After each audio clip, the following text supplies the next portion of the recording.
రాత్రి ఈయన ప్రాణం పోయి 6 గంటలు అయిందంట. కానీ ఈయన ఆత్మ వేరే లోకంలోకి వెళ్ళి, ఏంటి నేను చచ్చిపోయాను, మరణం నా పాదాల కిందకు ఉండాలి కదా అని ఎప్పుడైతే అన్నాడో మళ్ళీ ఆత్మ శరీరంలోకి వచ్చి జీవించాడంట. నటు తిరగండి, చేతులు పైకి ఎత్తండి అలాగా. హల్లెలూయా. ఓరి ఎంతమంది గొర్రెలు ఉన్నారో మన రాష్ట్రంలో అనుకున్నాను. ఎంతమంది గొర్రెలు ఉన్నారా, ఆశ్చర్యం వేసింది నాకు. అంటే ఈ లెక్కన మీ అందరు గిన్నెలు నిండి పొర్లుతాయి అన్నమాట. హల్లెలూయా. అయ్యి బాబోయ్, పిచ్చి బాగా ముదిరిపోయిందిరా మీకు.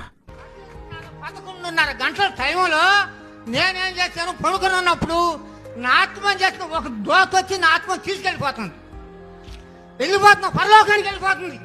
అప్పుడు నేను అంటున్నా, ఏమంటున్నాను, అయ్యా నన్ను ఎక్కడికి తీసుకెళ్తున్నావు, ఎందుకు తీసుకెళ్తున్నా అయ్యా, నన్ను విడిచిపెట్టయ్యా. అప్పుడు ఏమైంది? 4:45 లోపల దేవాయు నా ముక్కులోకి వెళ్ళిపోతుంది. ఎప్పుడైతే ముక్కులోకి వెళ్ళిపోతుందో అప్పుడు నాకేం చేస్తుంది, శ్వాస వచ్చి యేసయ్యా. ఎవరురా నువ్వు, ఇంత టాలెంటెడ్ ఉన్నావు?